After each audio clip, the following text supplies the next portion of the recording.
Bonjour à tous, merci de votre fidélité. Nous sommes dans votre émission préférée à l'université des messages. Nous recevons plusieurs questions qui viennent à travers le monde auprès du missionnaire africain Ben Moutongo et ces derniers répondent sur base de la lumière de Saintes Écritures. Nous avons déjà proclamé cette émission. On doit aborder principalement la question de notre frère Isaac Mpolo qui réside aux États-Unis et on va parler sur les sons de Jésus-Christ et également les sons de William Marion Branham. Mais avant tout, nous allons aborder la première question qui nous vient du Canada, cette fois-ci posée par notre frère Ngombonia Émile, qui lui voulait savoir, l'apôtre Paul, l'apôtre Ben a fait une déclaration dans laquelle il disait que les corps de notre Seigneur Jésus-Christ pourrissaient, étaient décomposés. Et les frères cherchent à savoir, mais si les corps de Jésus-Christ étaient décomposés, pourris, comme les disait Pasteur Ben, ou comme les dirait Pasteur Ben, que dire de la prophétie de David qui stipulait: je ne permettrai plus que mon sein voie la corruption. Il pose sa question si Pasteur Ben peut expliquer brièvement cette prophétie et s'il peut confirmer que les corps de Jésus avaient décomposé ou étaient pourris. Révérend Ben, je vous dis bonjour. En vous accrochant directement à notre micro, vous allez répondre à la première question et j'enchaîne avec la deuxième pour vous dire qu'on n'est pas hors ce qu'on avait déjà proclamé. Frère Isaac Mpolo des États-Unis, précisément à Charlotte, est-ce le sang de Jésus-Christ a-t-il sauvé complètement toute l'humanité ou bien devrions-nous attendre un autre?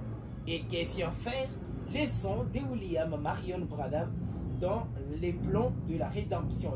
Il faut très bien souligner, il y a plusieurs prédicateurs qui ont essayé de parler sur cette affaire et que notre frère Isaac Mpolo avait pensé que le pasteur Ben, dans le sens où il porte aussi les poids du troisième exode, pourra nous éclairer, bien que plusieurs déclarations qui ont traumatisé notre frère ne venaient pas de pasteur Ben, mais d'autres pasteurs du troisième exode dont nous ne pouvons pas épeler ou citer ici. Bonjour révérend, vous commencez avec la première question.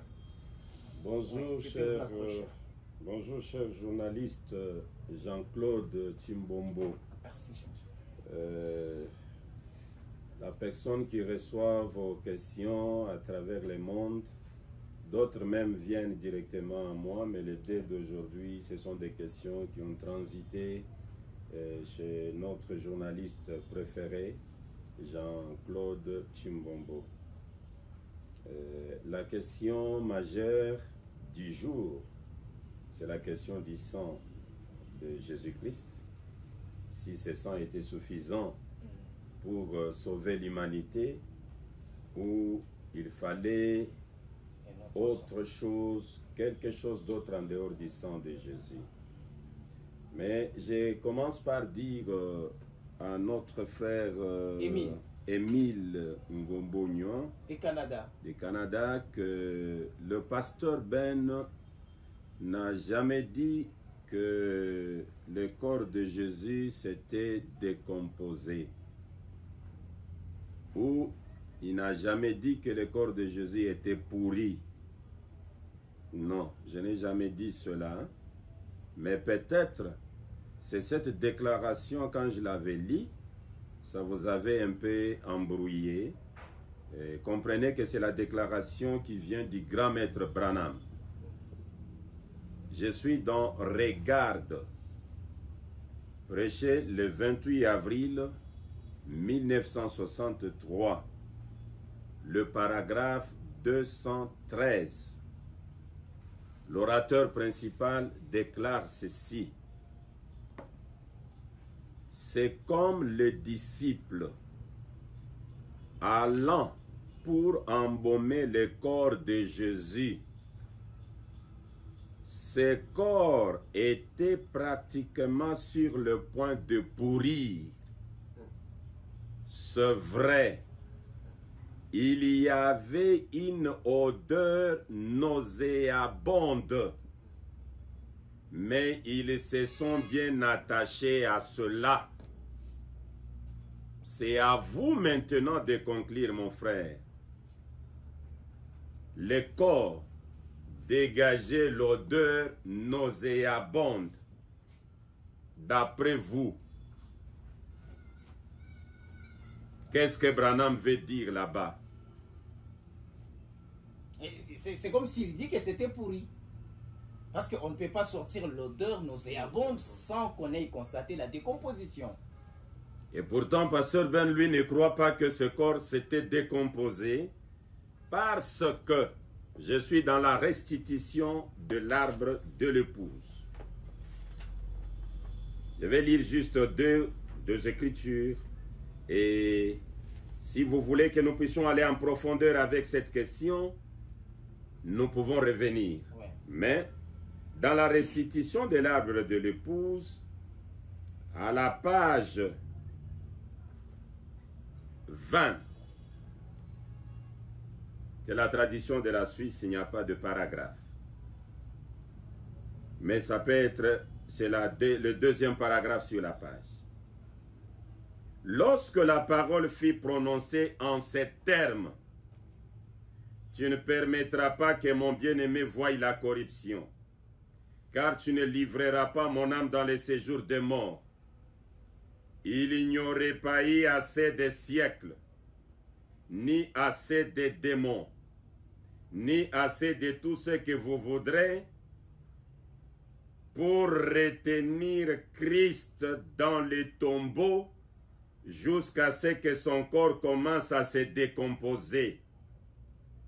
Parce que la loi de Dieu fait s'accomplir la parole de Dieu, et la loi de Dieu par le Saint-Esprit fait s'accomplir chaque promesse dans quelque condition que ce soit. Christ, c'est un homme oint de la plénitude de la divinité. C'est ça Christ. Et Jésus était oint de la plénitude de la divinité.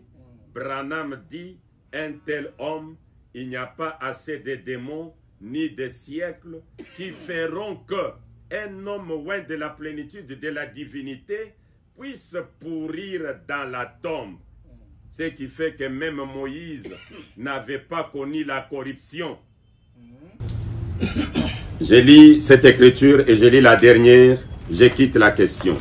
Je suis dans question-réponse sur les Hébreux, troisième partie. Question-réponse sur les Hébreux, troisième partie. Ça a été prêché le 6 octobre 1957. Je lis le paragraphe 720.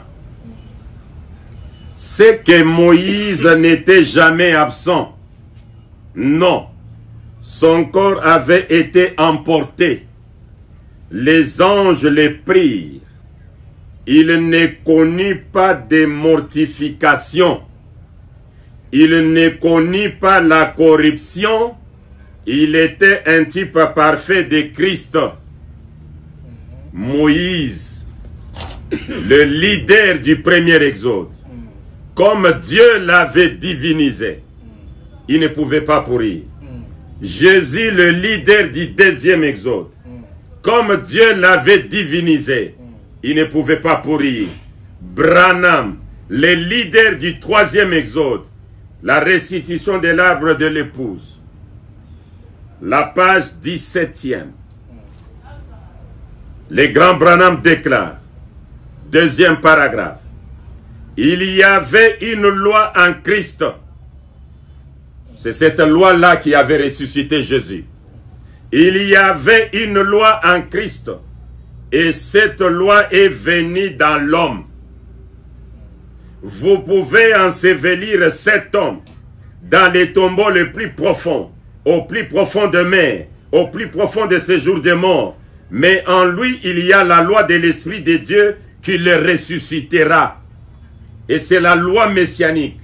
Donc, le Messie ne peut pas pourrir dans la tombe. Donc dans le cas de William Branham, il peut pourrir, mais cette loi peut le ressusciter même après plusieurs années. C'est la même, non pas plusieurs années.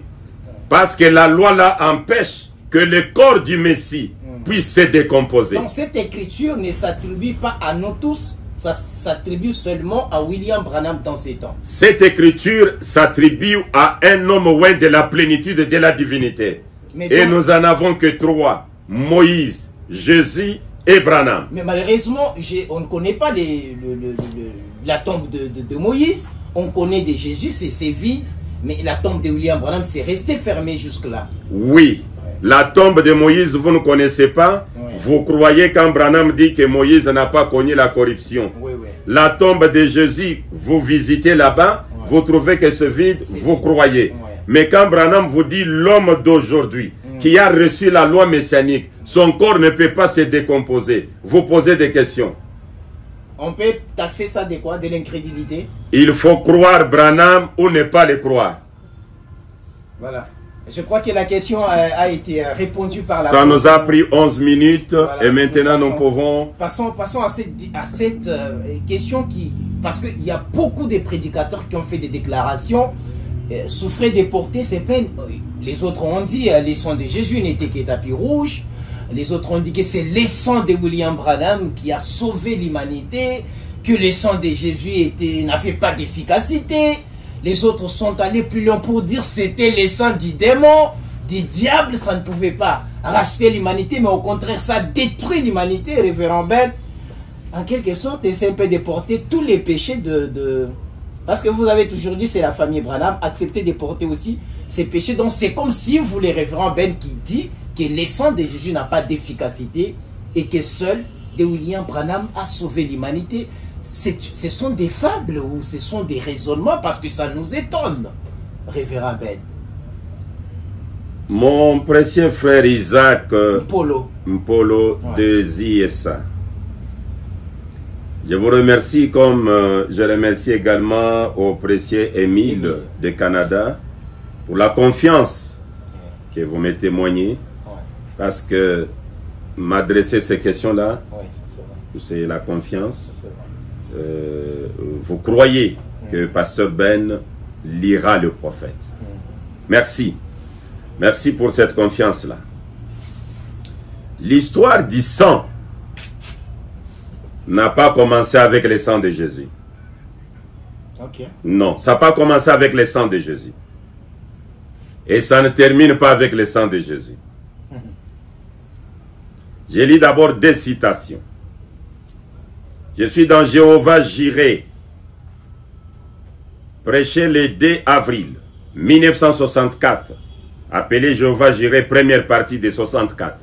Le paragraphe 49, le prophète Branham déclare ceci. Dieu fut un jour appelé à rendre une décision comment sauver l'homme.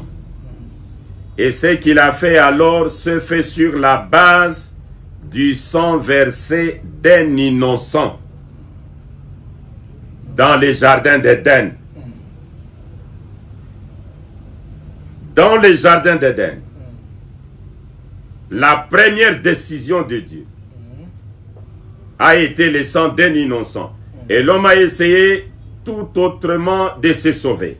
Ils ont bâti des villes, ils ont bâti des gratte-ciels, ils ont des organisations et des écoles et bien d'autres choses. Et c'est un fiasco total. Il n'y a qu'une seule chose utilisée par Dieu pour sauver l'homme, c'est par le sang versé de l'innocent. C'est la seule manière. C'était sa première décision. Il est toujours demeuré avec elle. Comment Adam a pu entrer dans la présence de Dieu? La croix existait déjà? Non. Mais qu'est-ce qui lui a permis d'entrer? Le sang de l'innocent. Qui stupéfiait Jésus. Jésus deviendra aussi le type et ça va vous étonner. Le sang de l'innocent. Un animal. Qui n'a rien fait. Et il est mort. Dieu lui-même l'a tué. Oui. Pour que le sang coule. Et Adam entre dans la présence de Dieu. Je me demande si Adam pouvait dire Si je suis entré dans la présence de Dieu, c'est à cause du sang de Jésus. Je suis dans les signes prêchés le 8 mars 1964. Bien-aimé Isaac, ça c'est une question que je vais répondre dans 3 émissions. Première partie aujourd'hui. Oui. Deuxième partie, je reviendrai. Ouais. Et troisième partie, je reviendrai. Ouais.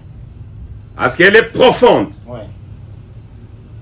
Les signes prêchés le 8 mars 1964 à Dallas, Texas, USA. Écoutez, le paragraphe 14. L'agneau immolé d'Israël était l'exigence de Dieu. Jéhovah exigeait un agneau immolé, un substitut innocent. Comme nous l'avons vu au cours de cette semaine, Dieu, quand il prend une décision, il ne la change jamais. Il a pourvu des moyens.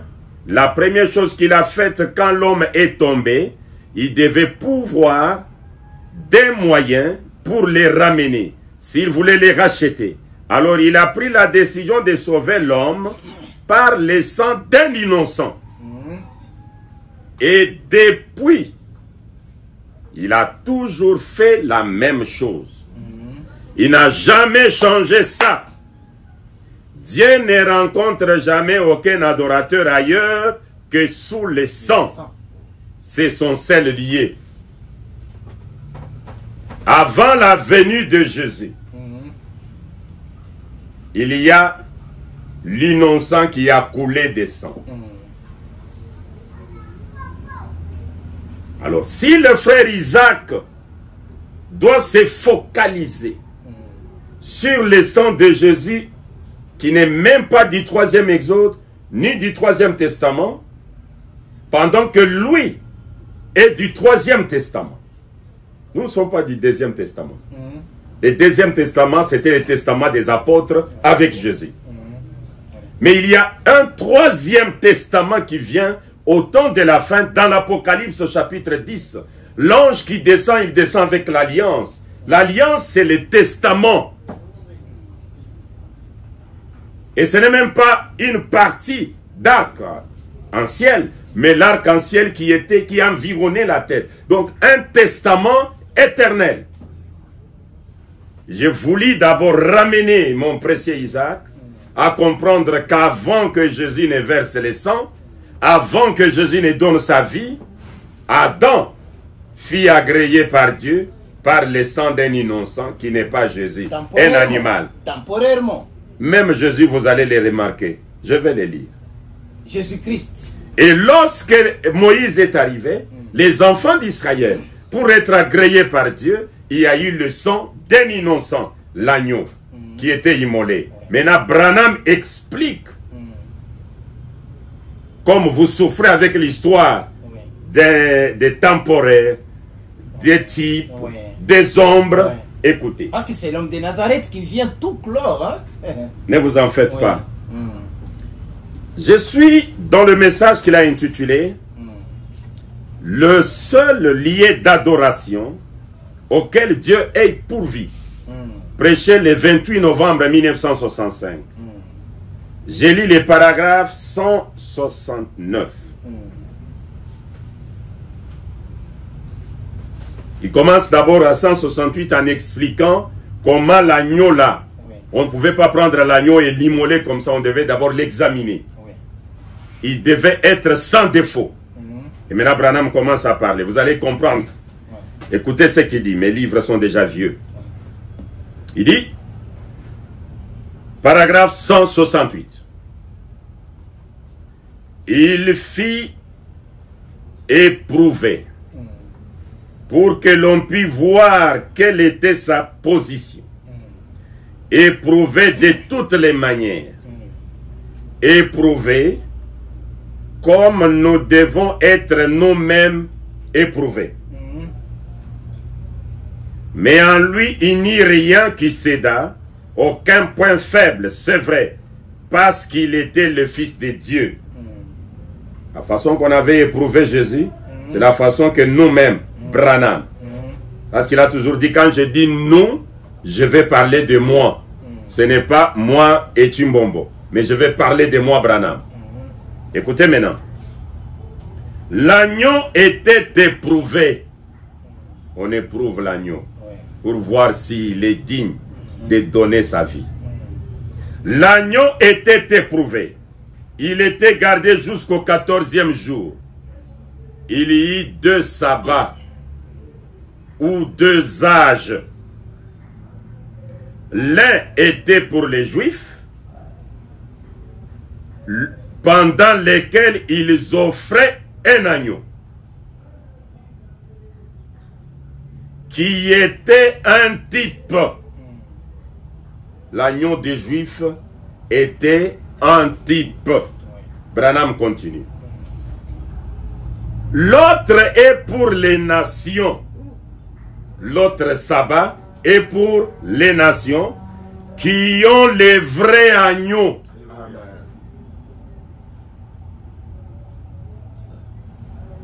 L'agneau des Juifs, un type, l'ombre, et vous connaissez qui est l'agneau des Juifs? L'agneau des Juifs. C'était Jésus de Marie. L'Ancien Testament. L'agneau des Juifs, c'est Jésus de Marie. Là, il faut recourir dans l'Ancien Testament. Référence, c'est là où on donnait des boucs et des taureaux. Mais Jésus n'est pas seulement l'agneau des Juifs, mais c'est aussi l'agneau des gentils. On offrait des agneaux dans l'Ancien Testament. Ouais. Branham dit c'était l'ombre des vrais agneaux. Il dit l'un des agneaux représentait l'agneau des Juifs, qui était l'ombre. L'autre agneau représentait l'agneau des gentils, qui est la réalité. Mais c'est toujours le même agneau qui fait ses rôles, révérend Ben. Parce qu'en dehors de Jésus, il n'y a aucun autre agneau qui peut venir. Donnez-moi 26. C'est le même agneau qui s'est révélé aux Juifs. 26. Les Juifs l'ont rejeté. Les Juifs l'ont rejeté. Et cet agneau s'est révélé aux nations. Maintenant, il s'est révélé aux nations après être immolé ou avant d'être immolé? Après avoir été immolé.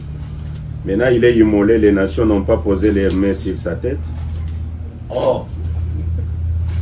Comment il doit devenir pour eux? Tu es pour les Juifs? Et par les Juifs? Ne vous en faites pas, je vais vous lire des choses qui vont vous étonner aujourd'hui. Ok. Écoutez. Ouais. Je suis dans les lieux d'adoration que Dieu a choisis. C'est prêché le 20 février 1965. Je lis les paragraphes 36. Oui. Maintenant, quand une ombre est projetée sur le sol, on peut dire si c'est un homme, une femme, une bête ou quoi que ce soit, parce que ça fait une ombre sur le sol. Et quand cette ombre raccourcit l'ombre, c'est le négatif. Et il ne peut pas y avoir de négatif sans qu'il y ait un positif. Donc, quand le positif se rapproche du négatif, le négatif est absorbé dans le positif, l'ombre et le positif se rejoignent, c'est ce qui donne le positif. Oui. Et si toutes les anciennes choses, dit la Bible, dans l'Ancien Testament, étaient des ombres et des choses à venir, alors par conséquent, Christ était l'ombre des choses à venir. Oui. Ça, c'est la parole. Merci. Donc c'est... Je reviens à cette écriture. Cet agneau, c'est la parole alors. Il y eut des sabbats ou 2 âges. L'un était pour les Juifs, pendant lequel ils offraient un agneau qui était un type. Christ, l'ombre des choses à venir. L'autre est pour les nations qui ont les vrais agneaux. C'est là il se pose un petit problème. Quel petit problème? Attendez. Et tous ont été rendus parfaits en croyant que cet agneau viendrait. Et les Juifs et les nations, ils sont rendus parfaits en croyant que l'agneau des gentils viendrait. Et il est déjà venu. 120. Ok, parce que je dois... 120. Je crois que j'avais longuement discuté avec le frère Isaac. Je pense que c'est celui. J'ai discuté avec frère Isaac qui m'a fait un témoignage en me disant il a 25 ans dans les messages et depuis qu'il vous a suivi, il sent des choses qu'il n'a jamais connues. Et c'est une personne qui a une grande confiance envers vous. Et qu'il vous suit avec sa femme et ses enfants. C'est un papa qui a actuellement 57 ans. Qui a ses enfants et sa femme qui vous suivent et qui vous font confiance par rapport à vos déclarations. C'est ainsi que moi je me disais que l'apôtre doit avoir tous ses deux pieds sur terre pour nous donner des citations sur des citations, comme lui pense que vous donnez des citations. Mais déjà ça commence à prendre l'angle qui risque de susciter beaucoup de questions, ainsi de suite. Ne vous en faites pas. Pasteur Ben voulait nous faire sortir des agneaux ou comment? Ne vous en faites pas, je viens de lire qu'il y a des agneaux, ouais. L'un de juif qui est l'ombre. Ouais. Vous avez vu que l'ombre a donné sa vie. Ouais. Et maintenant, on dit les nations ouais. ont le vrai agneau. Voilà, c'est là où se trouvent les problèmes. Yeah. Ouais. Et les juifs Ouais. et les nations Ouais. sont rendus parfaits en croyant que cet agneau-là viendrait. Ouais. Vous comprenez? Oui. Frère Isaac, merci pour la confiance. Ouais. J'ai beaucoup de respect pour vous. Quand j'écoute d'ailleurs votre âge, Ouais. vous êtes mon grand frère. Ouais. Je suis en train de suivre derrière vous là. Je vous respecte beaucoup. Merci et à maman, que Dieu vous bénisse. Ouais. Moi, je n'ai que, je pense que c'est 52. Hein. Ah, 52 minutes. Je n'ai que 52. Alors, je sais qu'à 57, vous méritez mon respect. Ouais. Que Dieu vous bénisse. Alors, écoutez cette déclaration. Je suis dans les signes. Les signes de 1963. Je crois que ça doit être le 1er août. Je vais voir un peu la date. J'aime toujours préciser. Ouais. Le 1er septembre 1963. Oui. Je lis le paragraphe 89. Oui. Je vais aller même jusqu'au paragraphe 91. Bon, je lis 90 et 91. Oui. Et souvenez-vous, Israël passa par bien des choses. Mais c'est au temps du soir que le signe fut exigé. Pas le matin, pas pendant la préparation. Ces 14 jours où il gardait l'agneau, Israël savait que quelque chose allait venir. L'Éther le savait aussi. Ah, il greffe l'Éther. Or, Israël attendait l'agneau. Ouais. C'est supposé que cet agneau qu'Israël attendait, c'est Jésus. Mais à la grande surprise, l'Éther, après la croix, attend toujours le même agneau qu'on attendait par Israël. Chez les nations. Écoutez. Souvenez-vous, Israël passa par bien des choses. Mais c'est au temps du soir que le signe fut exigé. Pas le matin, pas pendant la préparation. Ces 14 jours où il gardait l'agneau, Israël savait que quelque chose allait venir. Luther le savait aussi. Wesley le savait aussi. Finney, Knox, Calvin le savait également. Nous y voici.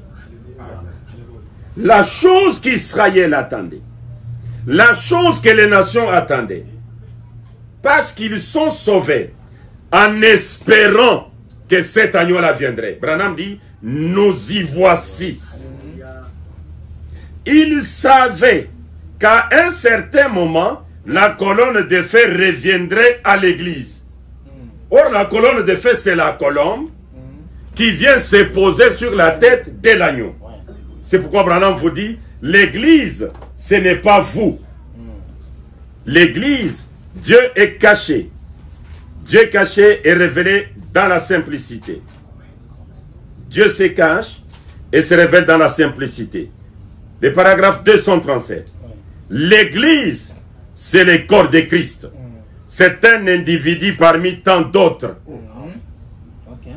Maintenant, quand la colonne de fer revient sur l'individu, ça nous pointe l'agneau.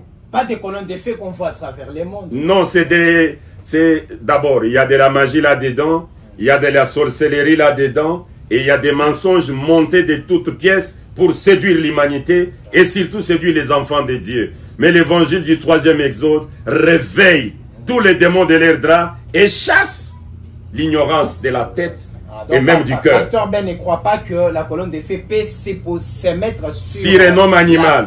Non, sur un homme animal, non. Vous, non. Si ça apparaissait chez vous. Une portion subdivisée comme c'était le cas avec les apôtres, oui.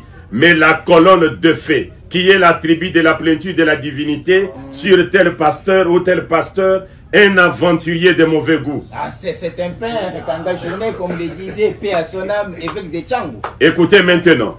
Je respecte cet homme-là, que Dieu ait pitié de lui et qu'il le bénisse. Je sais qu'il a aimé Branham. C'est tout ce que je sais de lui. Maintenant, écoutez Branham. La précision.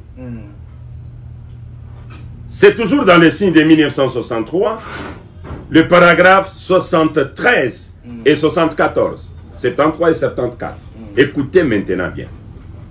L'agneau était abattu au temps du soir, après avoir été gardé pendant 14 jours. Ensuite, l'agneau était tué, et le sang était appliqué au temps du soir. Saisissez-vous, le signe n'est apparu qu'au temps du soir. Et c'est le temps du soir de l'âge dans lequel nous vivons. C'est le temps du soir dans lequel nous vivons. C'est le temps du soir pour l'Église. C'est le temps du soir pour moi. C'est le temps du soir de mon message. Je suis en train de mourir. Je m'en vais.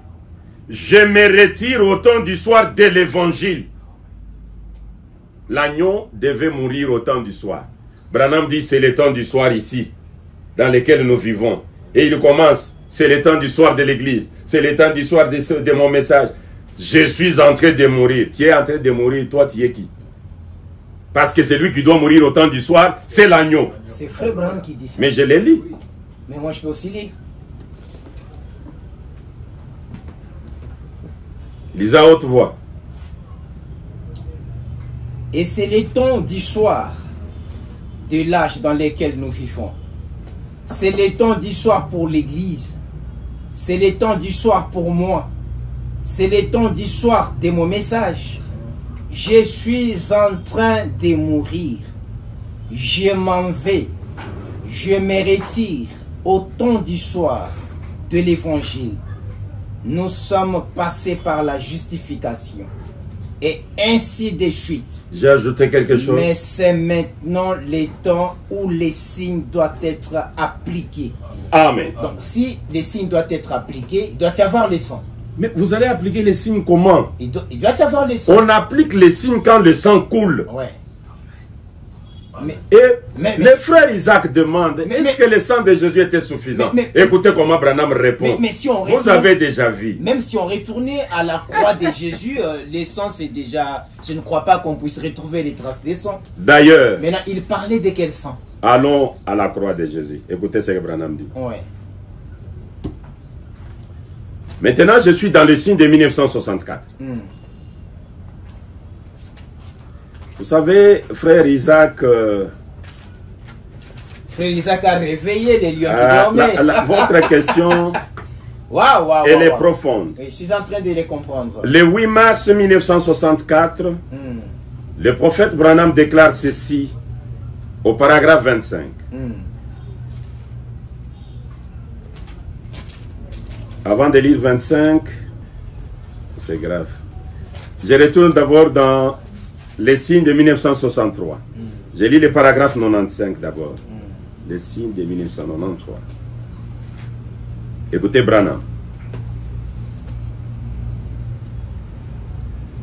Maintenant, l'Esprit lui-même est le signe. Le Saint-Esprit lui-même est le signe. Pas le sang. Oui. Le sang a été répandu au calvaire. C'est vrai. Mais le sang en tant que tel est retourné aux éléments dont il avait été pris. Les aliments dont il se nourrissait. Donc, quand on chante Makila Mayesu, donc ce n'est pas le sang de Jésus qui coulait, parce que celui-là a été retourné aux aliments, révérend Ben. Je relis. Là, vous nous donnez une autre Pas le signification du sang. Pas le sang. Hein. Le sang a été répandu Oui. au calvaire. Hum, C'est vrai. hum, Mais le sang en tant que tel hum. est retourné Donc les sangs chimiques. aux éléments dont il avait été pris. Ah. Donc Jésus, Mais non. Jésus était un étranger. Il n'était pas de la lignée d'Adam. C'est un corps que Dieu a formé et placé dans la matrice de Marie. Marie n'a pas contribué. Joseph n'a pas contribué. C'est une nouvelle création, mais créée dans le sang d'une femme. Ça c'est vrai. Et quand il est né, il n'avait ni petite portion du sang d'Adam, ni petite portion du sang, je ne sais pas. Un étranger. Mais non. Sa naissance. La terre que vous voyez appartient à Adam. Dieu a donné à Adam. Oui. Correct. Les aliments qui sortent de la terre. Les fruits, les raisins qu'il mangeait. Même le vin qu'il buvait là venait de la terre. Les choses d'autrui. D'Adam et ses enfants. Regarde comment Dieu ne veut pas perturber les choses. Le sang de Jésus devait d'abord payer la dette de tout ce qu'il avait mangé. Ah, mais je lis.